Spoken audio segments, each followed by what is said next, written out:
तो hello guys, welcome to the vlog.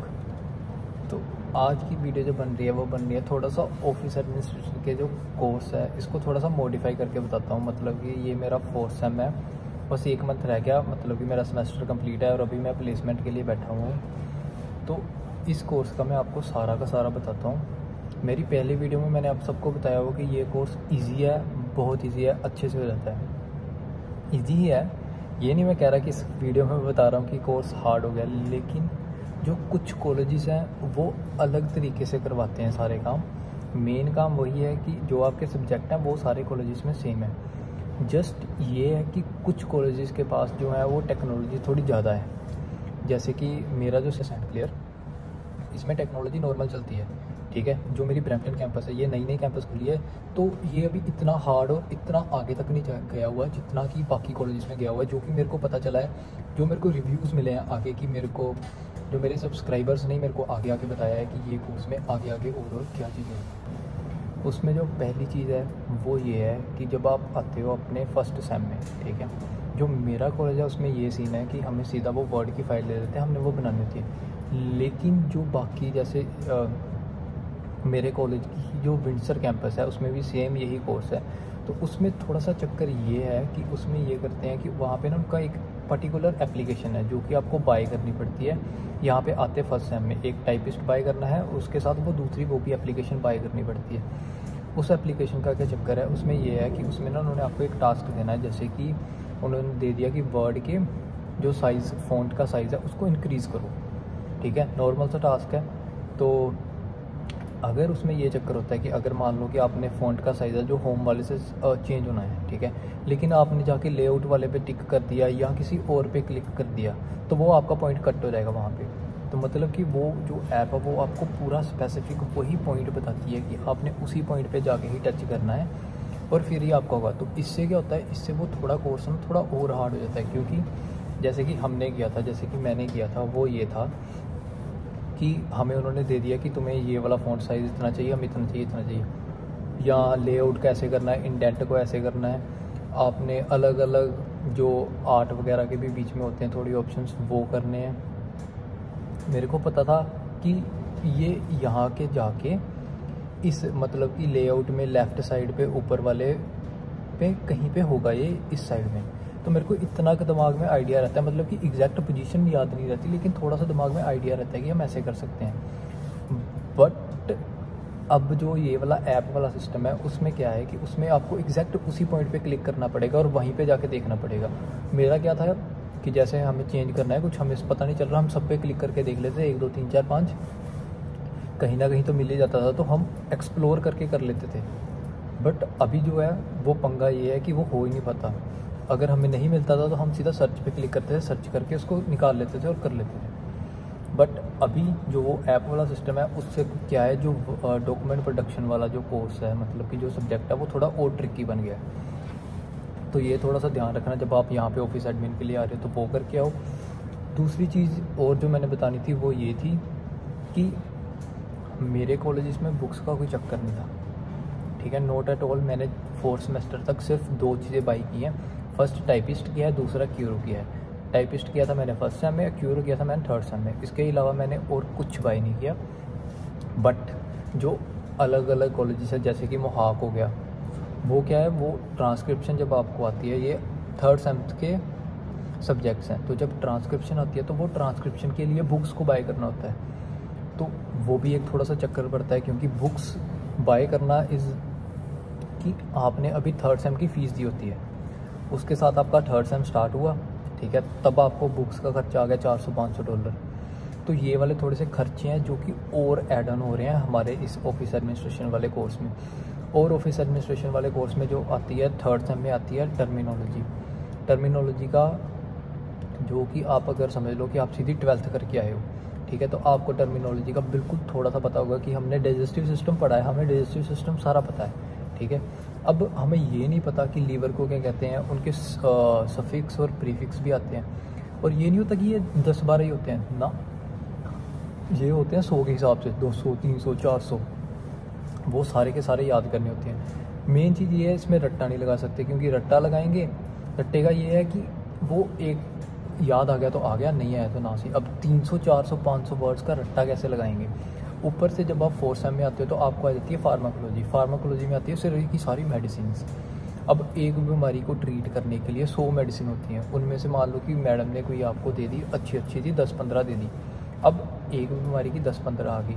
अब आप सिंपल सी ले लो कि डिजेस्टिव सिस्टम में हमारा पेट ख़राब हो जाए, या इतनी चीज़ें हैं कि जैसे हमारे अंदर की स्मॉल इंटेस्टाइन की नर्व्स हैं वो मोटी हो जाएं, पतली हो जाएं, ठीक है। जैसे अस्थमा होता है लोगों को, अस्थमा की मतलब कि कितनी तरह का अस्थमा होता है, कैसे कैसे अस्थमा को ट्रीट करते हैं, कौन कौन सी मेडिसिन लेते हैं, कौन कौन सी डोज से लेते हैं, ये सारा दिमाग में स्टोर करना पड़ता है। और जो मेन बात बताऊँ वो क्या है, वो ये है कि हमने ऑफिस एडमिनिस्ट्रेटर तो बनना ही नहीं है। तुम्हारा मेन काम था कनाडा में आने का, सिर्फ ये था कि हमें कनाडा का वीज़ा मिले, हमारी स्टडी हो, वर्क परमिट पे आए, पैसे कमाएं, PR हो, वापस इंडिया को जाएं। मेन फोकस तो यही था। तो अब जो ये वाली चीज़ें हैं तो वो पढ़ के ना याद भी नहीं होती, तो इसलिए ये थोड़े से सब्जेक्ट हैं जो ट्रिकी हैं। तो अब जो मैंने बोला था कि मेरा कोर्स बड़ा ईजी है, मैं पहले वीडियो में बोलता रहा था कि कोर्स ईजी है अनलेस और अनटिल आप पढ़ते हो। अगर आप नहीं पढ़ते फिर तो हार्ड ही है, फिर तो सारी चीज़ें हार्ड है। लेकिन अब मैं फिर से बोल रहा हूँ कि जो 3rd और 4th सेम है वो पढ़ने के बाद और हार्ड है। मतलब कि पढ़ भी लोगे तो वो एक तरीके से ऐसे चाहिए जैसे हम 10th 12th में नहीं पढ़ते थे। कि मैं कनाडा में, मैं आपको बताता हूँ कि मैं 1st सेम में पढ़ा, ठीक है। 1st सेम में मैं अच्छे से पढ़ा था। 2nd सेम में मैं बिल्कुल मतलब कि जैसे 1st सेम में बैग बुक लेके सारी बुक्स कॉपीज लेके आते थे, बैग गया। 2nd सेम में बस नॉर्मली क्लास में आते थे, क्लास में सुनते थे, जो दिमाग में आ गया, नहीं आया तो पेपर से पहले एक दिन पढ़ के सारा हो गया। अब जो 3rd सेम आया, 3rd सेम में मैं कॉलेज ही नहीं आया। मतलब बीच में कोई क्लासें लगा ली, नहीं लगाई, ना लगाई, क्योंकि टर्मिनोलॉजी थी। टर्मिनोलॉजी मेरे को थोड़ी बहुत मतलब मैं पढ़ लेता था, सिर्फ टर्मिनोलॉजी की क्लास लगाता था। बाकी 5 क्लासेस में किसी क्लास में आ गया, किसी में नहीं आया, क्योंकि फ़ीस उतारनी थी 4th सेम की। तो अब जब आया 4th सेमेस्टर ऐसा है कि अब मेरी जो आदत बन चुकी है वो पहले की आदत, जैसे इंडिया में आदत थी कि पढ़ना है, यहाँ पे आदत है कि पेपर से एक दिन पढ़ना है। तो अभी सिलेबस इतना वाइड हो जाता है कि वो पढ़ा ही नहीं जाता। तो जो मैं आपको इस वीडियो में बताना चाह रहा हूँ, मेरे से क्वेश्चन आते हैं, जो मेरी ऑफिस एडमिनिस्ट्रेटर वाली वीडियो है उस पर भी काफ़ी सारे क्वेश्चन आ रहे हैं कि हम क्या करें ऐसा कि हमारा मतलब कि सही रहे। तो कर तो आप यही सकते हो कि भाई पढ़ सकते हो, बस और कुछ नहीं है। अपना अगर आप इंडिया में बैठे हो, टाइपिंग स्पीड को बना के आओ।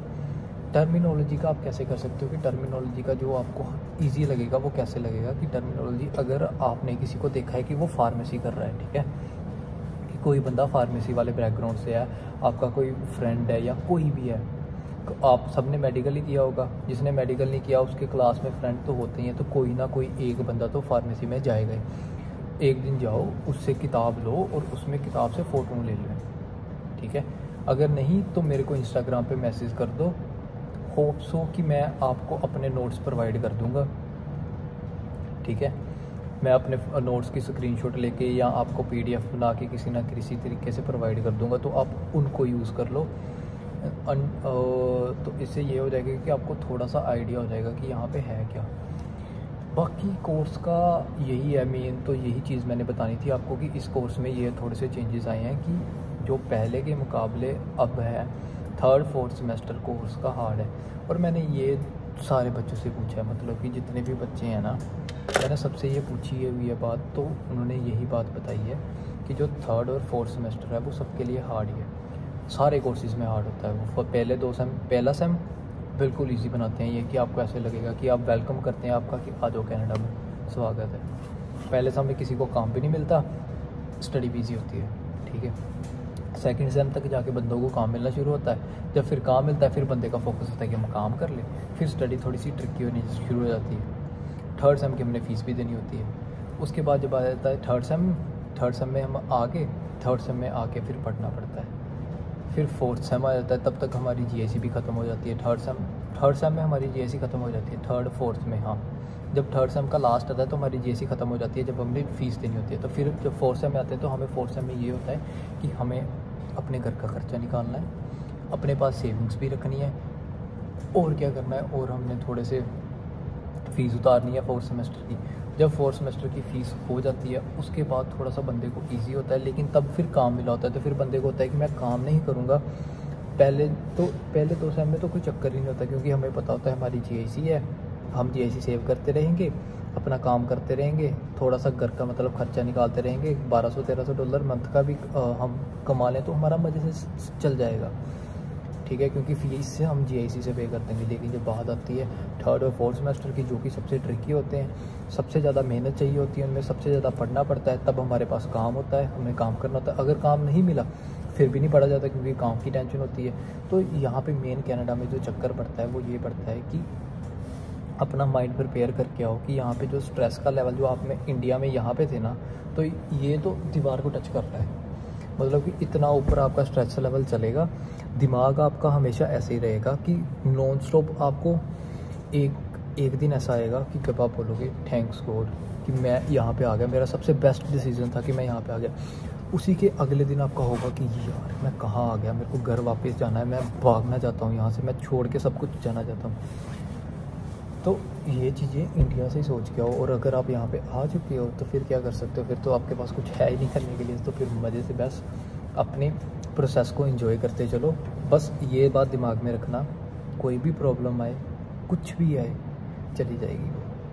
कनाडा की लाइफ ये सिखाती है हमें कि ज़िंदगी में बड़ी से बड़ी कोई भी प्रॉब्लम आ जाए, कोई भी आ जाए, मतलब कि A to Z तक कोई भी प्रॉब्लम आ जाए। मेरी ज़िंदगी में इतनी सारी आई हैं, धीरे धीरे करके मैं शेयर करना स्टार्ट करूँगा वो छोटी शॉर्ट्स वीडियो में। पर कोई भी प्रॉब्लम आ जाए, सबका सोल्यूशन है और सबका सोल्यूशन हो भी जाता है, ठीक है।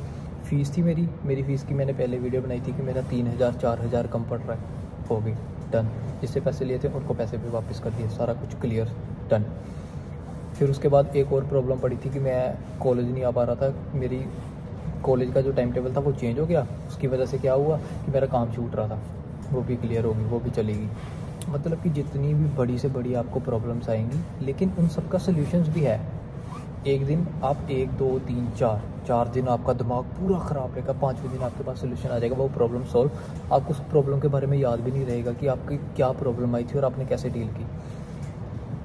घर की प्रॉब्लम आई थी, घर नहीं मिल रहा था, प्राइवेट रूम लेना था, प्राइवेट रूम नहीं मिल रहा था। 1 महीना ऐसे किसी के घर में रहे, मतलब कि घर ले कमरे में। वो कमरा क्या था कि हमारे साथ वाले थे वो जो ब्लैक पीपर रहते थे, तो वो क्या बनाते थे, बीफ। और बीफ की स्मेल इतनी गंदी होती है ना, लिटरली हमें ऐसे लग रहा था कि हम ना नरक में रह रहे हैं। घर पूरा साफ़, लेकिन स्मेल इतनी ज़्यादा गंदी होती थी ना कि सहा नहीं जाता था, वहाँ पे खड़ा नहीं हुआ जाता था। कि घर के अंदर मुंह पे हाथ रख के ऐसे करके, मुंह बंद करके ना, अपना नाक बंद करके हम अंदर चलते थे अपने कमरे में, कमरे को बंद।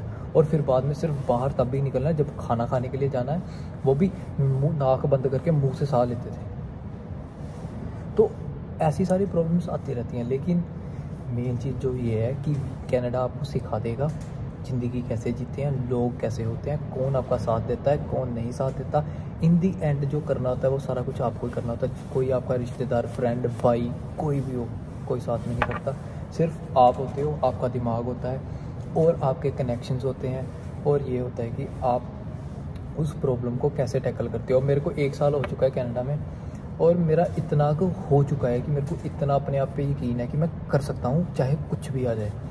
मतलब कि कोई भी चीज़ आ जाए बड़ी से बड़ी, वो टैकल हो सकती है, अनलेस और अनटिल आपका माइंड और सही है।